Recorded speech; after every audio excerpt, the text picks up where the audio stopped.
Puri sir ಸಿನಿಮಾದಲ್ಲಿ ಏನು ಅಂದರೆ ಹೀರೋನ ತುಂಬ ಕಮರ್ಷಿಯಲ್ ಆಗಿ ತೋರಿಸ್ತಾರೆ. ಆಮೇಲೆ ಅವನು ಆಟಿಟ್ಯೂಡ್ನ ಅವನು ರಫ್ ಅಂಡ್ ಟಫ್ ಆಗಿ ತೋರಿಸ್ತಾರೆ ಪ್ರತಿಯೊಂದು ಸಿನಿಮಾ. That is plus point. ಹುಡುಗಿನ ಡೈರೆಕ್ಟಾಗಿ ಐ ಲವ್ ಯು ಅಂತಾರೆ ಈ ಸಿನಿಮಾದಲ್ಲಿ. ಆಮೇಲೆ ಕಾಲರ್ ಹಿಡ್ಕೊಂಡು ಅಪ್ಪನ ಹೊಡೆದಾಗ 440 ವೋಟ್ಸ್ ಹಿಡ್ಕೊಂಡಿದೆ ನೀನು ಅಂಟು ಬದು ಹೆಡ್ ಕಿಕ್ಕಲ್ಲಿ ಒಂದು ಫೈಟ್ ಮಾಡಿದ್ರು. ಆ ಫೈಟು ರಜನಿಕಾಂತ್ ಅವ್ರಿಗೆ ತುಂಬ ಇಷ್ಟ ಆಯಿತು ಸಿನಿಮಾ ನೋಡಿದಾಗ. 100 ಡೇಸ್ ಫಂಕ್ಷನ್ಲು ಕೂಡ ಅದ್ರ ಬಗ್ಗೆ ಮೆನ್ಷನ್ ಮಾಡಿದರು. ಆ ಥರ ರಾಜ್ಕುಮಾರೇ ನಾನು ರಾಜ್ಕುಮಾರ್ ಅವ್ರ ಮಗ ಅಷ್ಟೇನು, ಬರೀ ನಾ ಪುನೀತ್ ಅಷ್ಟೇ, ನಮ್ಮ ಅಪ್ಪಾಜಿಗೂ ನಾನು ಹೋಲಿಸ್ಬೇಡಿ ಅಂತ ಯಾವತ್ತೂ ಹೇಳೋರು. ಶಿವಣ್ಣ ಗೊತ್ತಲ್ಲ ತುಂಬ ವೇಗಾಗಿ ಹೇಳ್ತಾರಲ್ಲ, ಅಪ್ಪು ಚೆನ್ನಾಗಿರ್ತೀವಿ ಚಿಕ್ಕದಾಗಿ ಅಪ್ಪು ಅವನ ಹೆಸರು ಚೆನ್ನಾಗಿದೆ. ಆಮೇಲೆ ನಾನು ಆಕಾಶ ಅರಸು ಟೈಟ್ಲು ಕೊಟ್ಟಿದ್ದು ಶಿವಣ್ಣ ಅವರೇ. ತುಂಬ ವೇಗ ಹೇಳಿದೆ, ಹಿಂಗಿಡ ಆಕಾಶ ಅಂತಿಡ, ಅರಸು ಅಂತಂದ್ರೆ ಸಖತ್ತಾಗಿರುತ್ತೆ, ಕಿಂಗ್ ಥರ ನನ್ನ ತಮ್ಮ. ಆ ಪವರ್ ಸ್ಟಾರ್ ಅನ್ನೋದು ಆವಾಗಲೇ ಇದಾಗಿದೆ ಸರ್, ಅಥವಾ ಅದಾದ ಇಲ್ಲ ಆ್ಯಕ್ಚುಲಿ ಆ ಸಿನಿಮಾಗೆ ಪವರ್ ಸ್ಟಾರ್ ಇಡಬೇಕು ಅಂತ ಒಂದು ಐಡಿಯಾ. ಈಗ ಶಿವಣ್ಣ ಇಲ್ಲ ಮಾತಾಡ್ತಾ ಇರ್ಬೇಕಾದ್ರೆ ಶಿವಣ್ಣ ಅವ್ರು ಹೇಳಿದ್ರೆ ಹಿಂಗೆ ಹಂಗೆ ಅಂದ್ಬಿಡೋಣ ಅಂತ ಪುನೀತ್ ಅವ್ರಿಗೆ ಒಂಥರ ಎಜಿಟೇಷನ್ ಅದು. ಫಸ್ಟ್ ಪಿಕ್ಚರೇ ನಂಗೆ ಸುಮ್ಮನೆ ಅವೆಲ್ಲ ಹಾಕ್ಬಿಡಿ ನೀವು, ನನಗೊಂಥರ ಮುಜುಗರ ಆಗುತ್ತೆ ಮಹೇಶ್ ಹಂಗೆ ಹಿಂಗೆ ಅಂತಂದರು. ಡೈಲಾಗ್ ಡೆಲಿವರಿನೂ ಅಷ್ಟೇ. ಅಂದರೆ ಪುರಿ ಜಗನ್ನಾಥ್ ಅವ್ರ ಸಿನಿಮಾಗಳು ಅವ್ರ ಹೀರೋಗಳಂದರೆ ಅವ್ರೊಂದು ಸಿಗ್ನೇಚರೇ ಕೊಟ್ಬಿಡ್ತಾರೆ. ಅವ್ರದ್ದೊಂದು ಸ್ಟೈಲ್ ಆಫ್ ಇದು ಆ್ಯಟಿಟ್ಯೂಡೇ ಬೇರೆ. ಪುರಿ ಸರ್ ಸಿನಿಮಾದಲ್ಲಿ ಏನು ಅಂದರೆ ಹೀರೋನ ತುಂಬ ಕಮರ್ಷಿಯಲ್ ಆಗಿ ತೋರಿಸ್ತಾರೆ. ಆಮೇಲೆ ಅವನು ಆಟಿಟ್ಯೂಡ್ನ ಅವನು ರಫ್ ಅಂಡ್ ಟಫ್ ಆಗಿ ತೋರಿಸ್ತಾರೆ ಪ್ರತಿಯೊಂದು ಸಿನಿಮಾ. That is plus point. ಹೀರೋಗಳಿಗೆ ಅದು ಬೇಕು, ಕಮರ್ಷಿಯಲ್ ಹೀರೋಗಳಿಗೆ. ನೀವು ತೆಲುಗಲ್ಲಿ ಸುಮಾರು ಸಿನಿಮಾ ಅವ್ರದ್ದೆಲ್ಲ ನೋಡಿ ಆ ಮಾತಾಡೋ ಡೈರೆಕ್ಟ್ರು ನೆಗೆಟಿವಿಟಿಲೇ ಪಾಸಿಟಿವಿಟಿ ತೋರಿಸ್ತಾರೆ.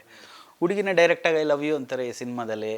ಆಮೇಲೆ ಅವ್ರ ಅಪ್ಪ ಬಂದು ಬಂದು ಅವ್ರನ್ನ ನನ್ನ ಮಗಳು ಲವ್ ಮಾಡ್ತಿದ್ದೆ ಅಂತ ಹೊಡಿತಿದ್ದಾಗ ಹೇಳ್ತಾರೆ, ಯಾಕೆ ಕಮಿಷನರ್ ಮಗಳಿಗೆ ಗಂಡು ಬೇಡವಾ, ಅವಳು ಮದುವೆ ಆಗಲ್ವಾ ಅಂತೆಲ್ಲ ಡೈಲಾಗ್ ಮಾತಾಡ್ತಾರೆ. ಆಮೇಲೆ ನೀನು ಇವಾಗ ಬರ್ತೀಯ ನಾಳೆ ಹೋಗ್ತೀಯ, ನಾನು ಇಲ್ಲಿರೋ ಒಂದು ಲೋಕಲ್ ಕಣೋ. ಆ ಡೈಲಾಗ್ ಎಲ್ಲ ತುಂಬ ಹೊಸ್ತಾಗಿತ್ತು. ಆಮೇಲೆ ಚಿಕ್ಕ ಡೈಲಾಗು, ತುಂಬ ಲೆಂತಿಯಾಗಿ ಮಾತಾಡೋಂಥ ಡೈಲಾಗಲ್ಲ, ಪಂಚಿಂಗ್ ಡೈಲಾಗ್, ಕಮರ್ಷಿಯಲ್ ಡೈಲಾಗು. ಆಮೇಲೆ ಕಾಲರ್ ಹಿಡ್ಕೊಂಡು ಅಪ್ಪನ ಹೊಡೆದಾಗ 440 ವೋಟ್ಸ್ ಹಿಡ್ಕೊಂಡಿದೆ ನೀನು ಅಂಟು ಬದು ಹೆಡ್ ಕಿಕ್ಕಲ್ಲಿ ಒಂದು ಫೈಟ್ ಮಾಡಿದ್ರು. ಆ ಫೈಟು ರಜನಿಕಾಂತ್ ಅವ್ರಿಗೆ ತುಂಬ ಇಷ್ಟ ಆಯಿತು ಸಿನಿಮಾ ನೋಡಿದಾಗ. 100 ಡೇಸ್ ಫಂಕ್ಷನ್ಲು ಕೂಡ ಅದ್ರ ಬಗ್ಗೆ ಮೆನ್ಷನ್ ಮಾಡಿದರು. ಆ ಥರ ಫೈಟ್ ಡಿಫ್ರೆಂಟಾಗಿ ಮಾಡಬೇಕು ಅಂತ. ಅಪ್ಪು ಸರ್ ನನಗೆ ಹೇಳೋರು, ಮಹೇಶ್ ಇದು ಬರೀ ತಲೆಯಲ್ಲಿ ಹೊಡಿತೀವಲ್ಲ, ಏನೋ ಅಂತ ಏನು ಇಂಪ್ಯಾಕ್ಟ್ ಇರಲ್ಲ ಅಂತ. ನಾನು ನೋಡಿದೆ, ಸಿನಿಮಾ ನೋಡಿ ಸರ್, ನಿಮಗೆ ಸಿನಿಮಾದಲ್ಲಿ ತುಂಬ ಇಂಪ್ಯಾಕ್ಟ್ ಇರುತ್ತೆ ಸರ್ ಅಂತ.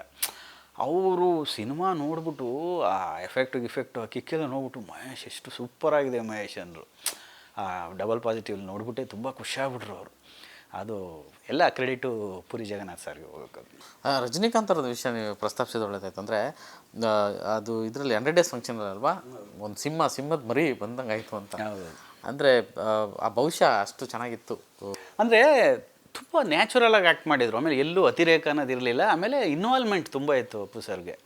ನಾನು ಏನಾರ ಮಾಡಬೇಕು ಈ ಸಿನಿಮಾ. ಯಾಕಂದರೆ ಅವರು ಒಂದು ಹೇಳೋರು, ಸಾರಿ ಸಿನಿಮಾಕ್ಕೆ ಅಕ್ಕಪಕ್ಕದವ್ರು ಯಾರೋ ಇರ್ತಾರಲ್ಲ, ನೀವು ಬಿಡಿ ಸರ್ ರಾಜ್ಕುಮಾರ್ ಮಗ, ಸಿನಿಮಾ 100% ಹೋಗುತ್ತೆ ಹಂಗೆ ಅಂದಾಗ, ರಾಜ್ಕುಮಾರೇ ನಾನು ರಾಜ್ಕುಮಾರ್ ಅವ್ರ ಮಗ ಅಷ್ಟೇನು, ಬರೀ ನಾ ಪುನೀತ್ ಅಷ್ಟೇ, ನಮ್ಮ ಅಪ್ಪಾಜಿಗೂ ನಾನು ಹೋಲಿಸ್ಬೇಡಿ ಅಂತ ಯಾವತ್ತೂ ಹೇಳೋರು.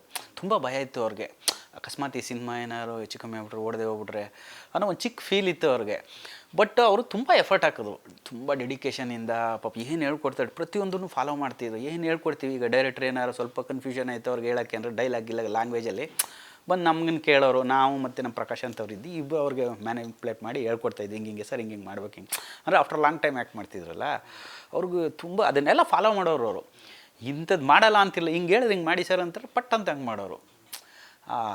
ಅದನ್ನು ನೋಡಿದಾಗ ನಮಗೆ ಖುಷಿಯಾಗುತ್ತೆ ಸಿನಿಮಾದಲ್ಲಿ. ಅಂದರೆ ತುಂಬ ಡೆಡಿಕೇಟೆಡ್ ಆರ್ಟಿಸ್ಟು, ತುಂಬ ಎಫರ್ಟ್ ಹಾಕಿದ್ರು ಸಿನಿಮಾದಲ್ಲಿ ಅವರು. ಸರ್ ಆ ಟೈಟ್ಲ್ ಹುಟ್ಟಿದ್ದು ಅದು ನನ್ನ ಆಕಾಶ್ ಬಗ್ಗೆನೂ ಕೇಳ್ತಾಯಿದ್ದು. ನೀವು ಅದೋ ಒಂದು ಇಂಟರ್ವ್ಯೂಸ್ ಎಲ್ಲ ಹೇಳಿದ್ರೆ ಅವಾಗ. ಅಂದರೆ ಶಿವಣ್ಣ ಕೊಟ್ಟಿದ್ದ ಟೈಟ್ಲು ಅಪ್ಪು ಆಗಲಿ, ಆಕಾಶು, ಅರಸು, ಈ ಆ ಟೈಟ್ಲ್ಗಳು ಹುಟ್ಕೊಂಡಿದ್ದಂಗೆ ಅಂತ. ಅಪ್ಪು ಅನ್ನೋದು ಮನೇಲಿ ಕರಿತಾ ಇದ್ದಂಥ. ಸೊ ಅದನ್ನೇ ಸಿನಿಮಾ ಟೈಟ್ಲ್ ಮಾಡಬೇಕು ಅಂತ ಯಾಕಾಗಿದ್ದು ಅವಾಗ? ಫಸ್ಟು ಆ ಸಿನಿಮಾಗೆ ಟೈಟ್ಲ್ ಏನೂ ಇರಲಿಲ್ಲ. ಕತೆ ಕೇಳಿದ್ಮೇಲೆ ಎಲ್ಲ ಡಿಸೈಡ್ ಮಾಡಿ ಏನು ಮಾಡೋದ ಹೆಂಗೆ ಏನು ಅಂತ ಹೇಳ್ತಾ ಇರ್ಬೇಕು.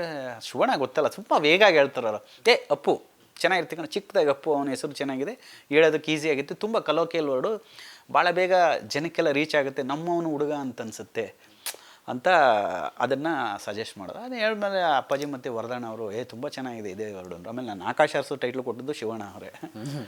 ತುಂಬ ವೇಗ ಹೇಳಿದೆ, ಹಿಂಗಿಡ ಆಕಾಶ ಅಂತಿಡ, ಅರಸು ಅಂತಂದ್ರೆ ಸಖತ್ತಾಗಿರುತ್ತೆ, ಕಿಂಗ್ ಥರ ನನ್ನ ತಮ್ಮ ಅಂತ ಹೇಳ್ತಾರೆ. ಅದೇನೋ ಅದು ಎಲ್ಲ ಕೂಡಿ ಬರಬೇಕು ಅಂತಾರಲ್ಲ, ಟೈಮ್ ಕೂಡಿ ಬಂದಾಗ ಎಲ್ಲ ಸೇರ್ಕೊಂಡ್ಬಿಡುತ್ತೆ ಅವೆಲ್ಲ. ಆ ಪವರ್ ಸ್ಟಾರ್ ಅನ್ನೋದು ಆವಾಗಲೇ ಇದಾಗಿದೆ ಸರ್, ಅಥವಾ ಅದಾದ ಇಲ್ಲ ಆ್ಯಕ್ಚುಲಿ ಆ ಸಿನಿಮಾಗೆ ಪವರ್ ಸ್ಟಾರ್ ಇಡಬೇಕು ಅಂತ ಒಂದು ಐಡಿಯಾ. ಈಗ ಶಿವಣ್ಣ ಇಲ್ಲ ಮಾತಾಡ್ತಾ ಇರ್ಬೇಕಾದ್ರೆ ಶಿವಣ್ಣ ಅವ್ರು ಹೇಳಿದ್ರೆ ಹಿಂಗೆ ಹಂಗೆ ಅಂತ ಚೆನ್ನಾಗಿರುತ್ತೆ ಅಂತ. ನಾನು ಅಂತ ಚೆನ್ನಾಗಿದೆ ಸರ್ ಟೈಟ್ಲಲ್ಲಿ ಹಾಕ್ಬಿಡೋಣ ಅಂತ ಪುನೀತ್ ಅವ್ರಿಗೆ ಒಂಥರ ಎಜಿಟೇಷನ್ ಅದು. ಫಸ್ಟ್ ಪಿಕ್ಚರೇ ನಂಗೆ ಸುಮ್ಮನೆ ಅವೆಲ್ಲ ಹಾಕ್ಬಿಡಿ ನೀವು, ನನಗೊಂಥರ ಮುಜುಗರ ಆಗುತ್ತೆ ಮಹೇಶ್ ಹಂಗೆ ಹಿಂಗೆ ಅಂತಂದರು. ಸರ್ ಯಾರು ಏನು ನಿಮ್ಮನ್ನು ಯಾಕೆ ಕೇಳ್ತಾರೆ ಸರ್, ಹಾಕಿದ್ರೆ ನಮ್ಮ ಹೆಸರು ಹೇಳಿ ಸರ್ ನಾವು ಹಾಕ್ತೀವಿ ಅಂತ. ಅಂದರೆ ತುಂಬ ಸಂಕೋಚ ಅವ್ರಿಗೆ. ನನಗೇನು ಇನ್ನೂ ಮಾಡಿಲ್ಲ, ಫಸ್ಟ್ ಸಿನಿಮಾ ಮಾಡ್ತಾಯಿದ್ದೀನಿ ನಿಮಗೆಲ್ಲ, ಅಂದರೆ ಎಷ್ಟು ಸಿಂಪ್ಲಿಸಿಟಿ ನೋಡಿ. ಯಾರು ಏನು ಬೇಕೋ ಟೈಟ್ಲ್ ಕೊಡ್ತೀರಿ ಹಾಕೊಳ್ಳಿ ಹೋಗಿ ಅಂತ ಖುಷಿಯಾಗಿ ಹೇಳ್ತಾರೆ. ಅವರು ಬೇಡ ಬೇಡ ತುಂಬ ಫೋರ್ಸ್ ಮಾಡೋದು, ಬೇಡ ಬೇಡ ಅಂತ. ಅವ್ರಿಗೆ ಗೊತ್ತಾಗ್ದಂಗೆ ಹಾಕ್ಸಿದ್ದೀವಿ ನಾವು, ಪವರ್ ಸ್ಟಾರ್ ಪುನೀತ್ ರಾಜ್ಕುಮಾರ್ ಅಂತ. ಅದು ಹಂಗೆ ಬ್ರ್ಯಾಂಡ್ ಆಗೋಯ್ತು. ಶಿವಣ್ಣ ಅವರು ಡಿಸೈಡ್ ಮಾಡಿದ್ದು.